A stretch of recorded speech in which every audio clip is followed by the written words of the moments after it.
नमस्कार। देश और दुनिया की तमाम फटाफट खबरों में आपका स्वागत है। खबरों के लिए आपसे निवेदन कि यदि आपने हमारे चैनल को सब्सक्राइब नहीं किया तो कृपया करके देश और दुनिया की तमाम फटाफट खबरों के लिए आपके अपने चैनल को सब्सक्राइब कर लें। आप सब्सक्राइब करते हैं तो हमें हिम्मत होती है सही और सच्ची खबरें आप तक पहुंचाने की, वरना मीडिया में किस तरह की खबरें आपको दिखाई जाती यह आप भली भांति जानते हैं।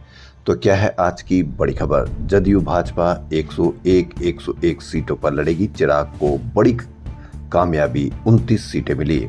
बिहार में रूठने मनाने के लंबे दौर के बाद रविवार को एनडीए के घटक दलों के बीच सीटों का बंटवारा हो गया। भाजपा और जदयू बराबर यानी 101 सीटों पर चुनाव लड़ेगी। राज्य में यह पहली बार है कि जब एनडीए के दो शीर्ष घटक दल बराबर संख्या की सीटों पर चुनाव लड़ेंगे। हालांकि पिछले चुनाव की तुलना में दोनों की सीटें कम हुई है। घटक दलों को साथ रखने में दोनों को अपनी सीटें घटानी पड़ी है। वहीं इंडिया गठबंधन की सीट बंटवारे पर फैसला दिल्ली के हवाले कर दिया गया है। लैंड फोर्ड जो मामले में आज आरोप तय करने का दिल्ली के राउज एवेन्यू कोर्ट का फैसला बिहार में इंडिया गठबंधन की दिशा तय करेगा। लालू, राबड़ी, तेजस्वी यादव समेत अन्य आरोपी कोर्ट में पेश होंगे। राजद से सीट बंटवारे पर सहमति न बन पाने से कांग्रेस ने अलग रणनीति बनानी शुरू कर दी है। पार्टी ने 76 सीटों पर उम्मीदवारों की सूची तैयार कर ली है। सोमवार को दिल्ली में अंतिम मोहर लगाई जाएगी। इंडिया गठबंधन में सीट बंटवारे पर देरी से नाराज झारखंड मुक्ति मोर्चा ने 12 सीटों पर उम्मीदवार उतारने की धमकी दी है।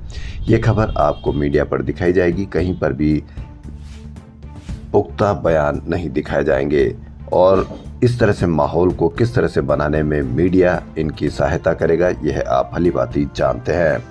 इजराइल हमास के बीच युद्ध विराम के साथ ही गाजा शांति योजना का पहला चरण शुरू हो रहा है। इसे अंतिम रूप देने के लिए मिस्र के शर्म अल शेख में आज यानी सोमवार को शिखर सम्मेलन हो रहा है, जिसकी अध्यक्षता अमेरिकी राष्ट्रपति डोनाल्ड ट्रंप और मिस्र के राष्ट्रपति अब्देल फतह अल सीसी कर रहे हैं। सीसी ने प्रधानमंत्री नरेंद्र मोदी समेत 20 देशों के नेताओं को निमंत्रण भेजा है। हालांकि मोदी शामिल नहीं होंगे। माहौल इस तरह का आपको बताया गया कि ट्रंप ने न्योता दिया लेकिन नहीं जाएंगे। उनकी जगह सम्मेलन में विदेश राज्य मंत्री कीर्तिवर्धन सिंह मिस्र जाएंगे। सोमवार को हमास इजरायली बंधक रिहा कर सकता है। अमेरिकी उपराष्ट्रपति जेडी वेंस ने दावा किया कि ट्रंप इनसे मिलेंगे। इजरायल गाजा पट्टी से सैनिक हटाएगा। ये बड़ी खबर, पूरी दुनिया में इसको शांति की तरह से देखा जा रहा है।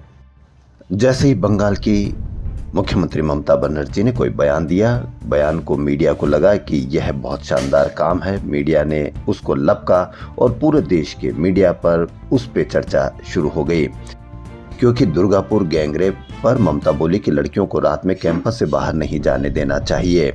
इस पर पूरे देश के मीडिया लग गया और उस पर चर्चा की जा रही है, क्योंकि उनको लगता है कि ममता बनर्जी ने महिलाओं के खिलाफ बयान दिया है। जबकि आप आए दिन किस तरह से नेताओं के बयान देखते हैं, कहीं पर भी कोई गाल की तरह बताता है, कोई किस तरह से बताता है, लेकिन उनकी कहीं कोई चर्चा नहीं होती है। आपको पता है कि देश में 1,04,125 स्कूल ऐसे हैं जहाँ सिर्फ एक ही शिक्षक है और इन स्कूलों में 33,76,769 बच्चे पढ़ रहे हैं। यानी हर स्कूल में औसत 34 छात्र छात्रा है। यानी आपके बच्चे जहां पढ़ रहे हैं वहां मात्र एक शिक्षक है। लेकिन मीडिया पर किसकी चर्चाएं ज्यादा की जाती है यह आप भली भांति जानते हैं।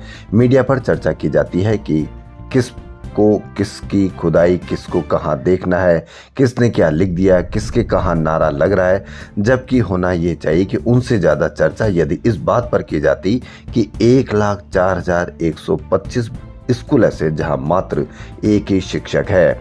आपको मीडिया पर किसका डर दिखाया जाता है यह आप भली भांति समझने लग गए हैं।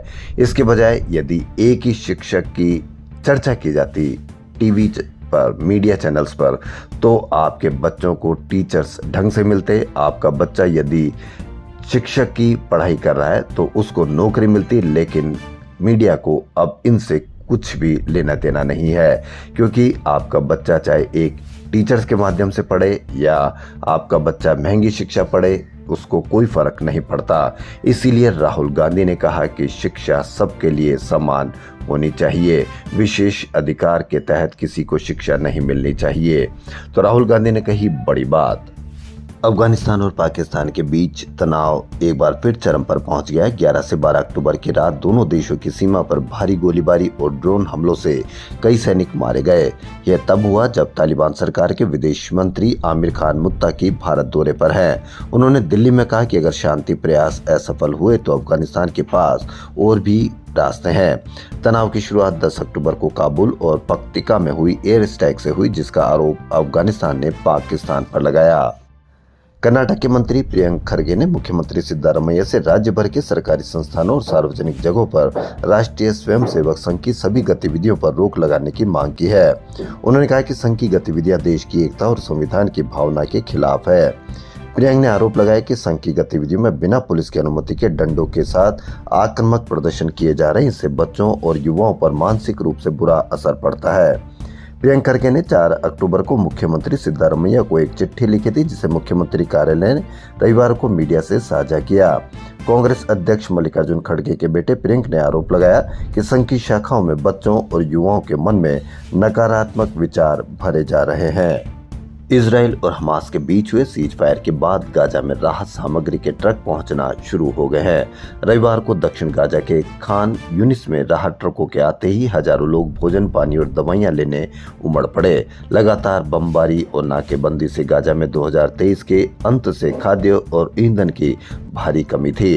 राहत काफिला मिस्र की राफे क्रॉसिंग से दाखिल हुआ और इसकी निगरानी संयुक्त राष्ट्र और रेड क्रॉस कर रहे हैं। किसी को भी लगता है कि यदि वह हिंसा का सहारा लेगा तो कितनी जबरदस्त बर्बादी होती है। यह आप यूक्रेन रशिया युद्ध और गाजा हमास के बीच में, आप इजराइल हमास के बीच में इसकी आप बानगी देख सकते हैं। यह मिसाल है।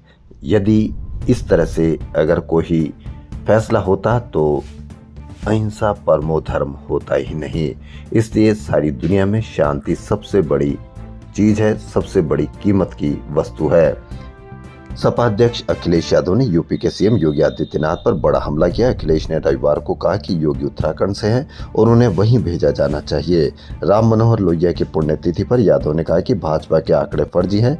उन्होंने आरोप लगाया कि यूपी में घुसपैठी है और सीएम भी उनमें से एक हैं। अखिलेश ने कहा कि भाजपा जातिवादी पार्टी है और दलितों पर अत्याचार हो रहे हैं। सरकार भ्रष्टाचार में लिप्त है और कानून व्यवस्था की स्थिति खराब है। देश और दुनिया की तमाम फटाफट खबरों में फिलहाल इतना ही। यदि आपको हमारा चैनल पसंद आए तो लाइक, सब्सक्राइब और शेयर अवश्य करें। धन्यवाद।